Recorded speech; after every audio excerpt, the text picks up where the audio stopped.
Welcome to 5G Techritory live from Riga in Latvia. When talking about technologies such as 5G or any other technologies, we have to remember that those things are built for human beings. So in this panel discussion, we will focus on the added value of 5G to the society. And that discussion would be moderated by Edmunds Beļskis. So please, the floor is yours. Yes, thank you. My name is Edmunds Beļskis. I'm representing Latvian State Radio Television Center. It's my honor today to be a moderator for a very important panel session. We're discussing about technologies, but we always think in the first place a human being technologies must work for. And today I would like to present my colleagues and partners for this panel. Juris Binde, President, Chairman of the Board of Latvia Mobile Telephone. Then we have Barbara Parelio, Senior Director, EOT Technology, GSMA. Then we have Kaspars Roškalns, Director General, Investment and Development Agency of Latvia.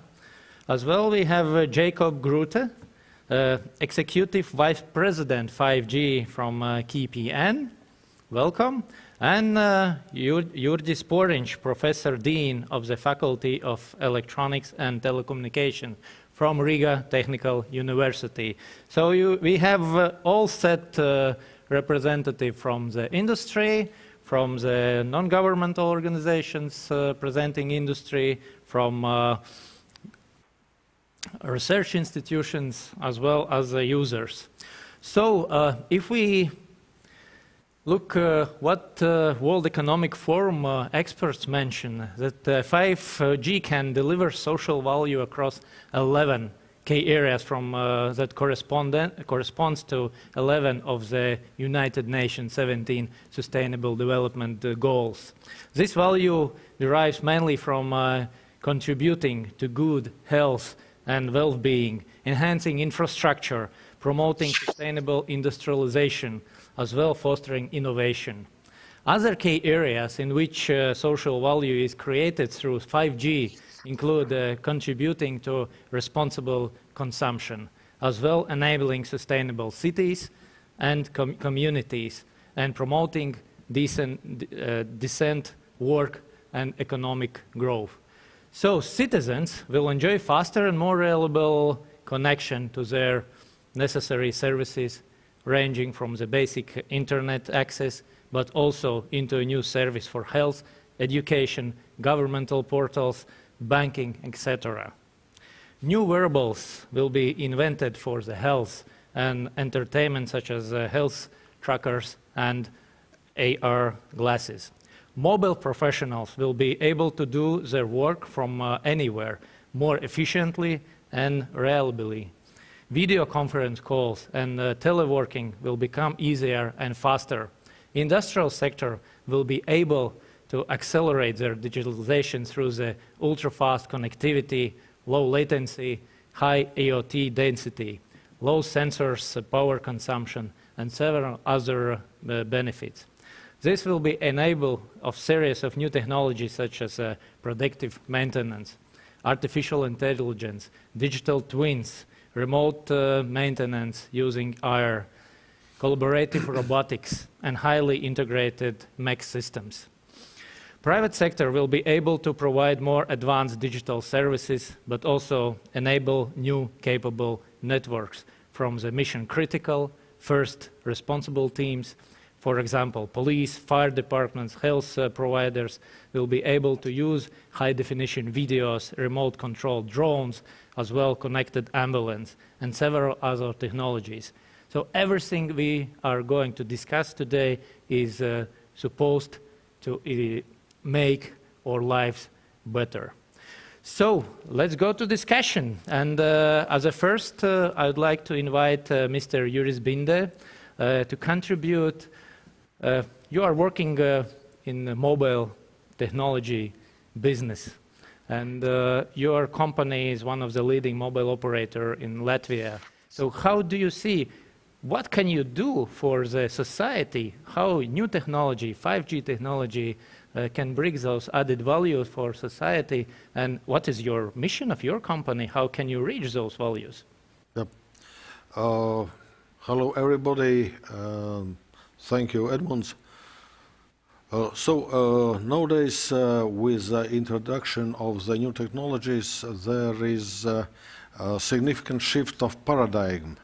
We are moving from the mobile operator who is just selling SIM cards and megabytes and minutes to the mobility, where we are a significant part or even a critical part of the environment, where different industries, different tools, different equipment is operating and collaborating each other.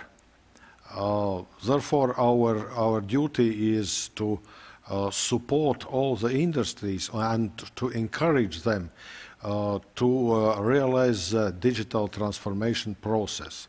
The social impact of technologies, in fact, will be relatively indirect, because 5G technology is expected to be an industrial technology for the supporting different industrial processes.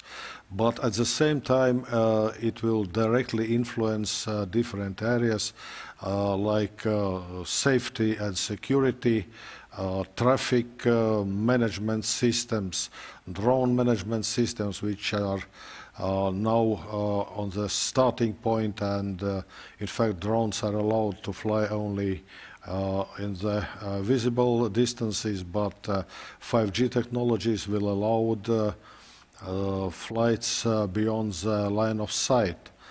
So this is a common work together, ICT, industries, operators, and also all other industries, experts, technological experts, also visionaries, because technically it's possible to do almost everything.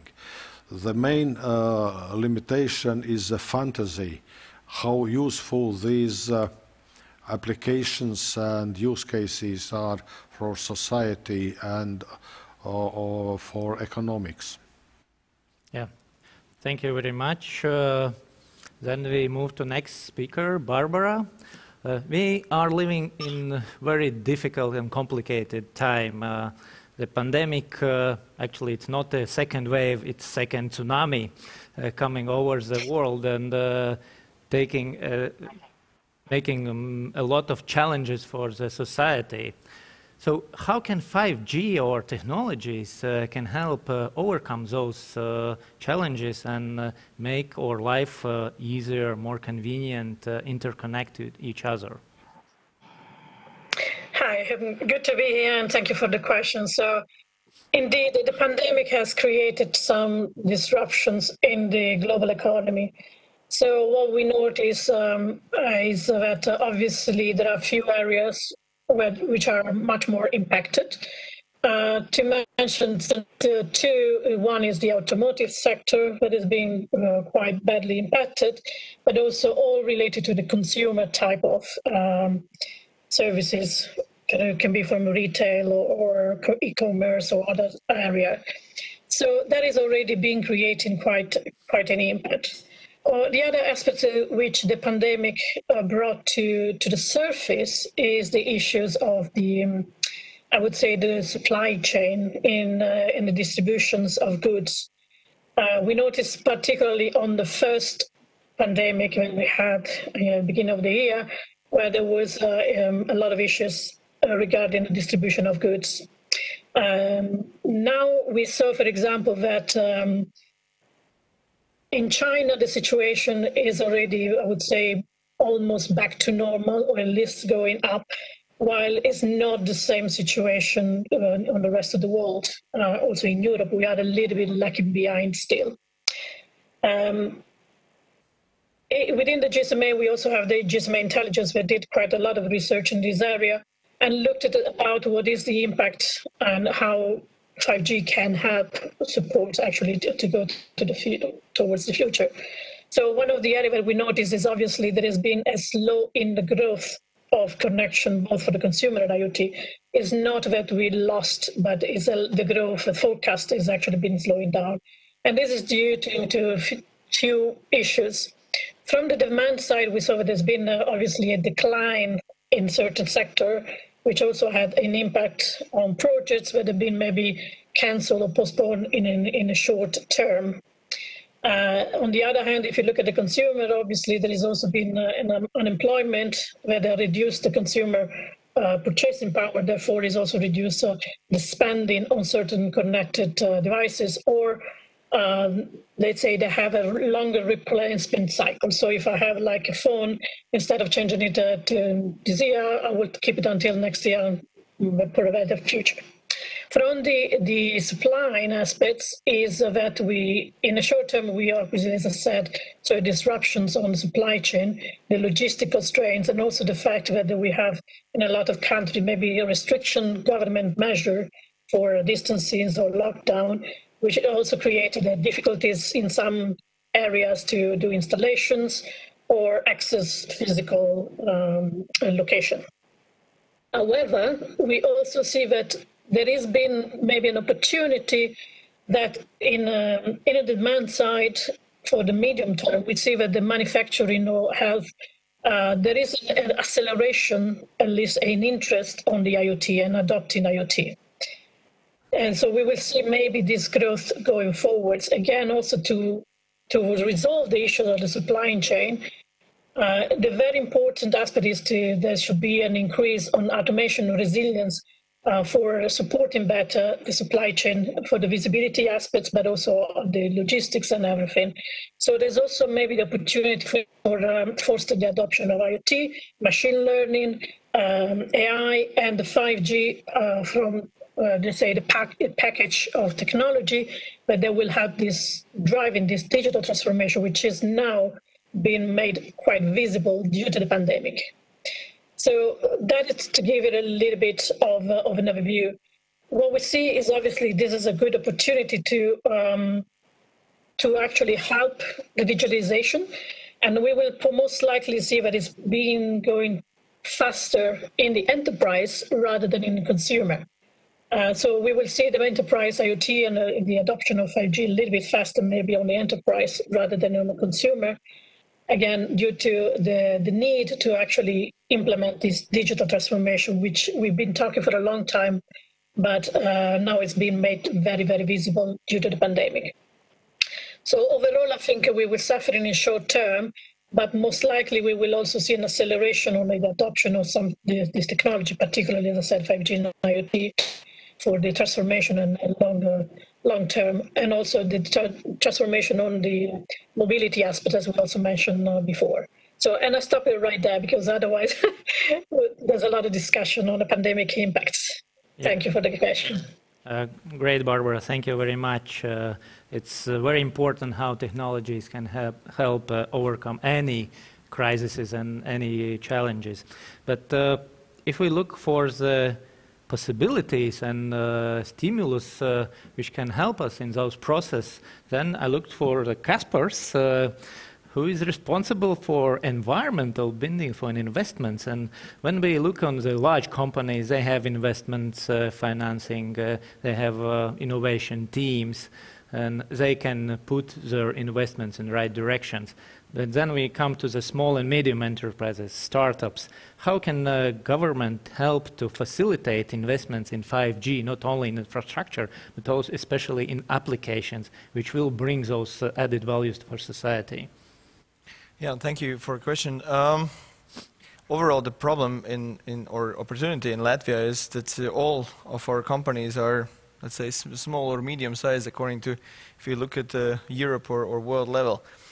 Therefore, the investment opportunities actually comes from the, let's say, legislation point of view, how we are able to create this legislation test beds and to set the path of clear rules to show the companies the future, to show that, let's say, it's going to be fair, it's how you can get the frequencies, where you can test it, And the opportunity actually comes because we are a small country.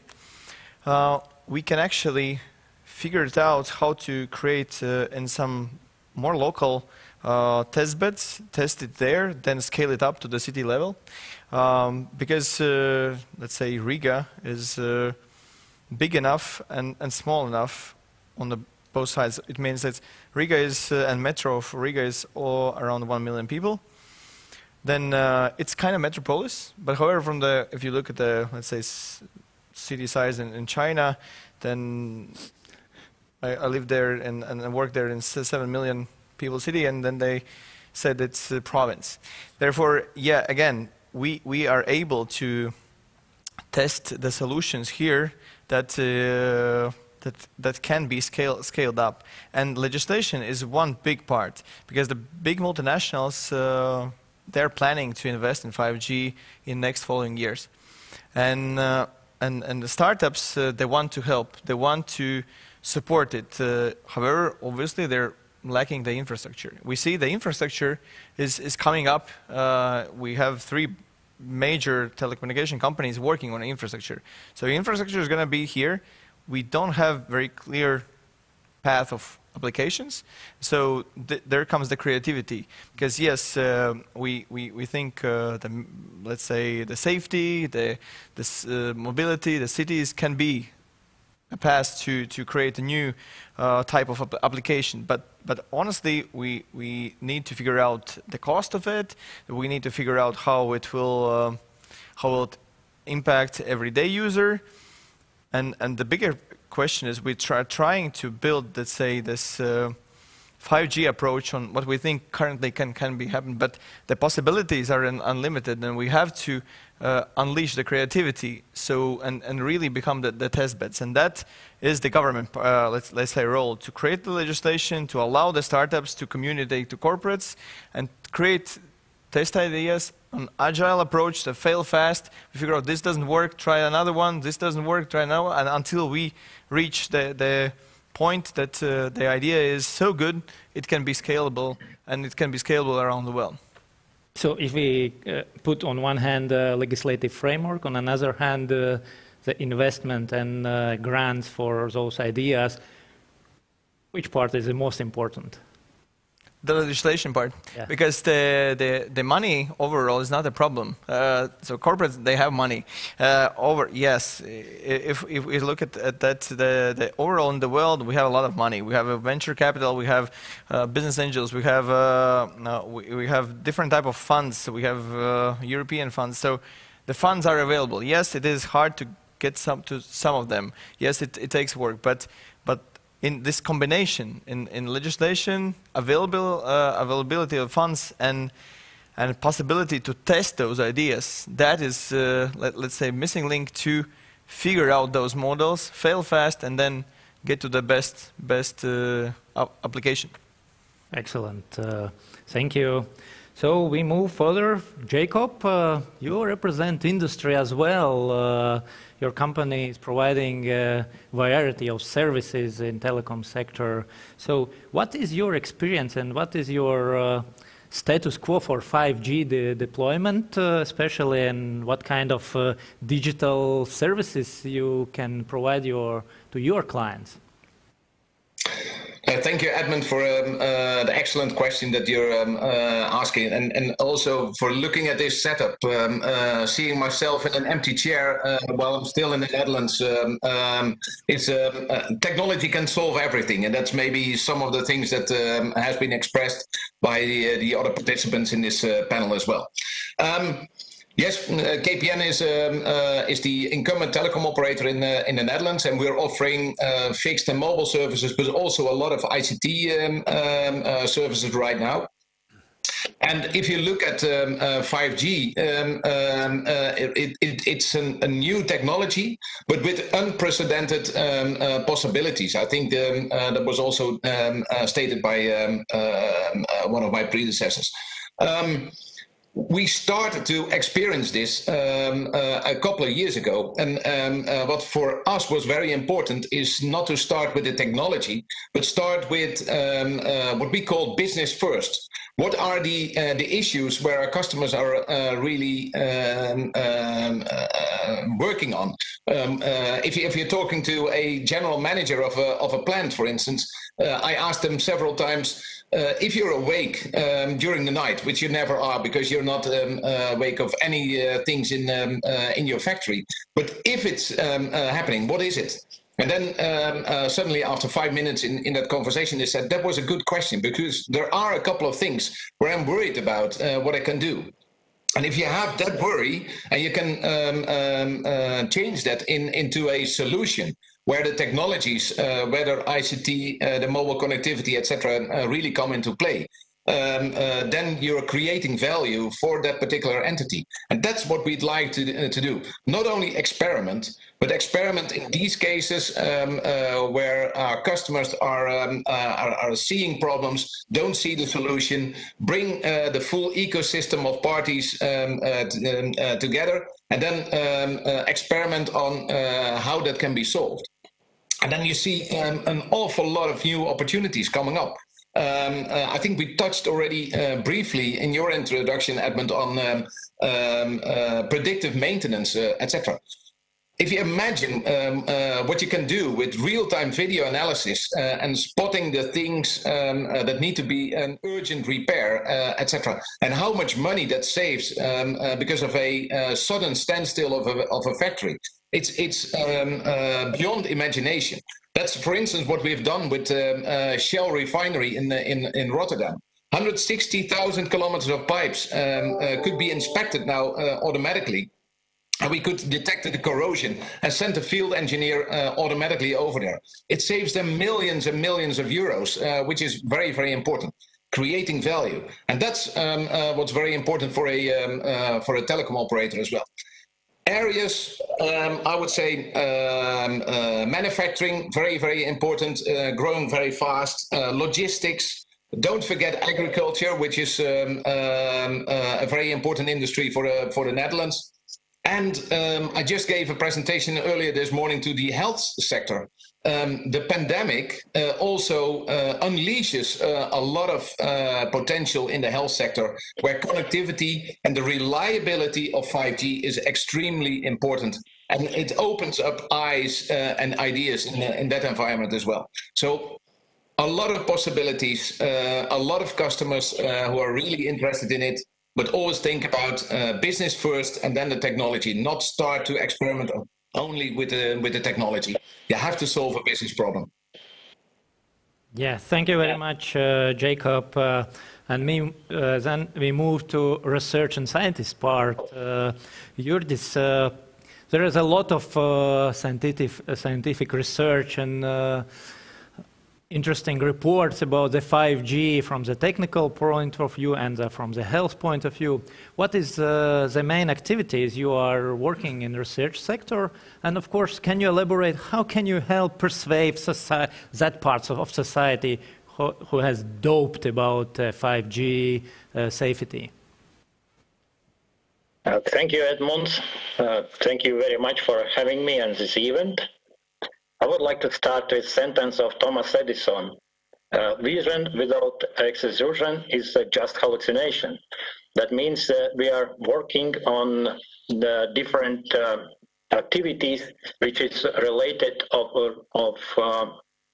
5G networks, because 5G networks is extremely challenging performance requirements for aggregation networks, which are used as a backhauling of generation traffic in the terms of chance, throughput, increased research reconfigurability, reduced latency, and power consumption. As we have heard many times today and yesterday, research is facing on big challenges. The main challenges are related to bandwidth efficiency of optical fiber or millimeter waves, the wireless channel, latency requirements, scalability, and ability to dynamically reconfigurable network infrastructure, increased resource efficiency. Our research are focused in two main directions. That means first is a clear coexistence between multiple technologies, and at the same time, of course, how to increase spectral and energy efficiency. And second is related to 5G, how to fulfill 5G with the content. The major portion of mobile data traffic is going through optical fibers. That means our aggregation network is based on wavelength division multiplexing and seem to be outstanding candidates to meet both high capacity and low latency requirements at a reasonable cost. However, to reduce cost and power consumption, there has been recent push towards consolidation of network by merging the access and metro transport throughput optical access technologies. And our focus is also related to radio or fiber solution for next generation and mobile communication and sensor networks. And as one example, I would like to mention that we are working on special frequency comms, how to increase efficiency of wavelength division multiplexing.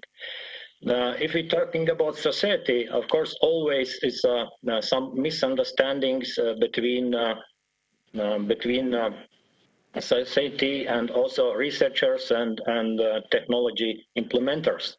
But I would like to mention that there is a just discussion, because we need to clearly evaluate in society why we are doing this and why it's needed, because like we are not, new technologies are coming, and that means machine to communication, smart medicine, etc., etc. All that mentioned was in this event. And that means if we are going back to the history, we can see also same activities happen during 4G, and now we can't imagine our lives without wireless technologies. Thank you very much. Now we have 2 minutes for each panelist for the contribution before we finish. And can you imagine, you have 2 wishes which come in true Monday morning. You can wish anything, to the government job, to investments, to technology. What will be the 2 wishes which facilitate 5G? Kasper, you mentioned the framework, legal framework, some investments. So, Yuri, can you elaborate or bring some good example which can help your company to bring 5G into the real? Well, if I have to mention 2 things, the one thing definitely is legal framework, and legal framework on different levels. First of all, on the global level, it's necessary as soon as possible to finalize frequency auctions and allocation frequencies for the operators in order to start the rollout the networks. Locally, it is very important to have the legislation framework which allows to roll out the networks as soon as possible, very fast. Nowadays, full bureaucratic procedure can take up to 2 years from the ideas that we have to build base station in this village and until we are switching on the base station. Even the Declaration of United Nations says that the access to the internet is one of the basic human rights. So we have to fulfill this statement. Okay, thank you. Kasper? Yeah, and second and the second yeah, one. second. And the second one, of course, the key word is cooperation. The cooperation between different industries, scientific, academic institutions, operators, and users. And this is a way how we can develop different applications, different use cases. What was mentioned by Jacob, if you are asking some of the directors or CEOs of the big enterprises, what do you need? In most cases, he can answer nothing. And this is the reason why we have to cooperate with medium level experts and engineers directly in order to find the solutions and to define the problem and to find the solution for this problem. These are 2 methods how to activate implementation and make 5G from the hype to the really working system, which gives some benefits for the industries and for the society directly. Okay, great. So legislative framework and cross-sectoral cooperation. Kaspars, Right. your wishes? Right, two things. The thing number one, then tomorrow morning, everybody wakes up and they are on the same page with the digital skills. So everybody would understand overall the opportunities or the size of the pipeline of the 5G, including that, but not limited to that. So the skilling is crucial, and that is in the education field. So if everybody would wake up tomorrow with understanding overall, in general, the possibilities, we could start to innovate. That's number one.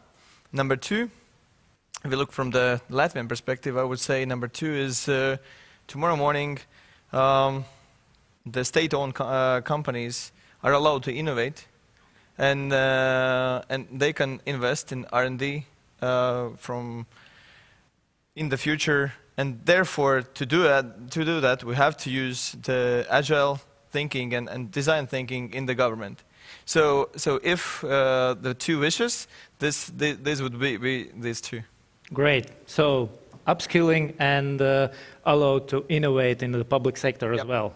Great. Barbara, you can wish your two wishes. Right. So it's very difficult, but these maybe are more wishes that I see from the perspective of being an GSMA, try to solve some of the challenges. Is what I see that we all need these digitalizations in all the sectors. So forget for the moment the telecommunication, all the sectors, they need to have this digitalization. What I miss is in some cases, the real effort, willingness to sit on the same table. What I see, for example, if we look at the different sectors, I can look at the utility, transport, railway, automotive, aviation, anything, agriculture, they all have obviously their regulatory frameworks, their decision-making, their rules, that are all still in the silos, separate. Once we go to the digitalization, we actually have to come together somehow, have a same understanding of what is needed to be happening. And has to be an open conversation in order to actually really benefit the value of the digitalization. This is one of the things that you might have noticed as a barrier for the smart cities, why the smart cities are not actually delivering the expectation, because decisions are taken on all different levels, the different infrastructure, the legacy, a lot of decisions to be taken in order to get there. So that would be, for me, a top one to try to solve it. And I think it's already enough. It's big enough. Leave it there. Great. You can save your wish to something else. So, Juris, what scientist needs from government, from investors, from society to facilitate 5G? First of all, is a generation of different services.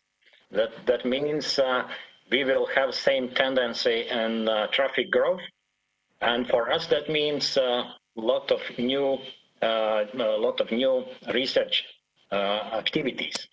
And secondly, of course, it's support. That means support not only in the terms of money, but also in the terms of supporting different test beds, also to support some relationship between industry and research institutions. Thank you.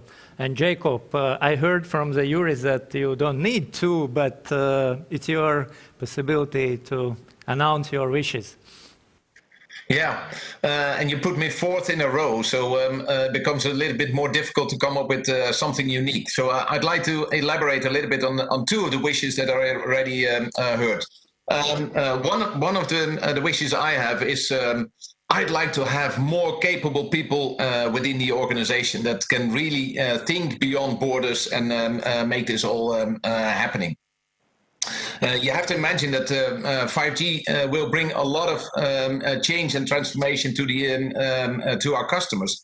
But internally, it's also a very big change. Instead of selling, and I think I heard Juris already talk about it, SIM cards, phones, gigabytes, etc. Now people need to think about what's that problem, what's that solution which I need to do, and that's a big transformation as well. So we need people who are capable internally, who are capable of doing that and understanding that.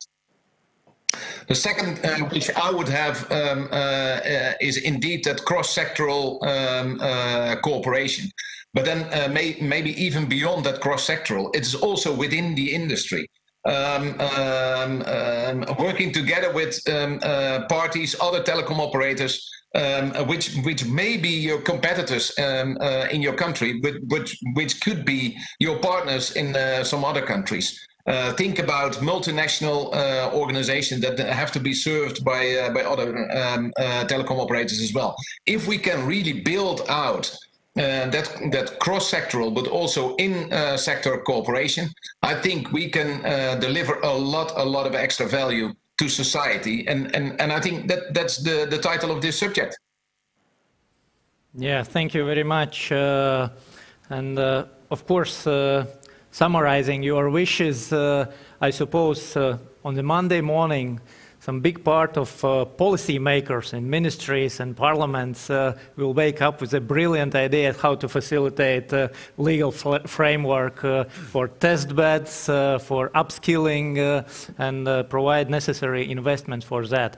But if we look to the different forecasts, in 2024 there will be almost 2 billion 5G subscribers. So I'm sure that the telecom companies will provide necessary infrastructure, build the networks, base stations, but the most important is how we can fill these pipes with ultra-fast network with applications and services for the society.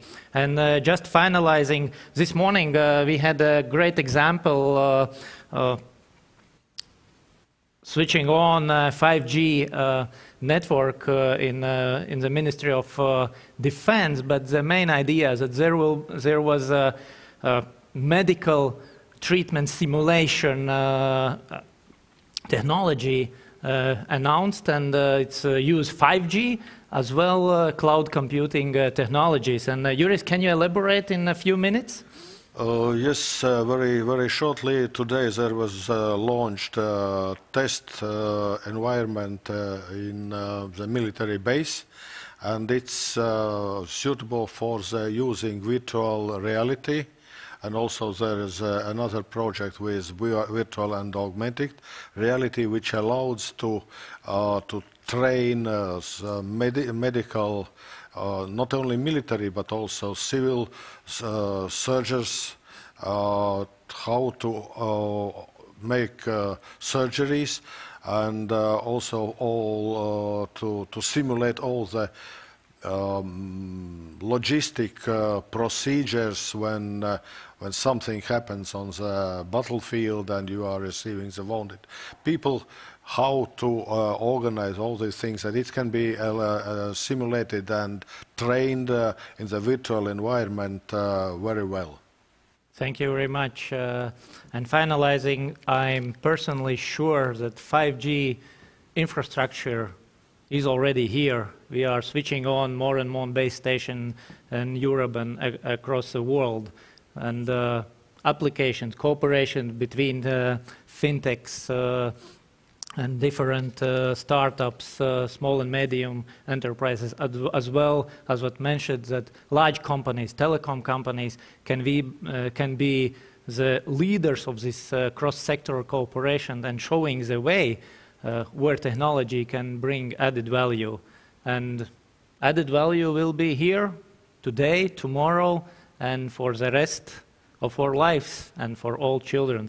Thank you very much, all panelists. It was really great to discuss with you your experience, your visions, and see you next time in phygital technology. Some part is physically here and some part is digitally there. But anyway, we can hear each other, we can share our experience, and we are great to be here in this 5G Techritory forum. Thank you very much. Thank you. Thank you. Bye. Thank you. And as a thank you from organizers, we have this drawing that Haris has made during this discussion, so you can find yourselves in it and you will get it via email. Excellent. Not sure if through 5G networks or not. Right. All right. Thanks again from our side as well for joining this panel and for being with us today. With you, our dear participants of the forum, we will meet you in about 5 minutes when we will discuss the issues with 5G networks underground. We will talk about mining industry.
We are the Riga Freeport, the one that borders the European Union and Russia. The world may have seen bigger ports, but when it comes to quality, whether it be our team, technology, or logistics, not many ports have the same standards as we do.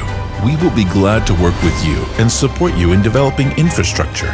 We will meet and guide your ships to the pier, and we will send them to their next destination. Riga Freeport. Big in business, big in quality.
Over the horizon, in what is tomorrow, lies the unknown. Applications we can't imagine today will change the way we live and suddenly become the norm. 5G is the path forward. However, it requires a staggering investment that means missteps aren't an option. Cisco provides the most important pieces of that investment: a flexible software-based service creation platform, security, and automation. Pay-as-you-grow licensing removes the risk in your journey to 5G and gives you the agility to move quickly. With a proven, open, and cloud-native architecture designed for now and the future, you get best-in-class network scaling that is simple and automated. Proprietary barriers disappear, and new revenue opportunities open. Services can be deployed when and where customers need them. Only Cisco provides innovative technology leadership that spans network operators, enterprises, the public sector, IoT, and web providers, bringing the expertise and security to support you every step of the way. With a flexible cloud-to-client approach, you can be ready to provide the unimagined. Between the needs of today and the trajectory of tomorrow, there's a bridge. Cisco, the bridge to possible.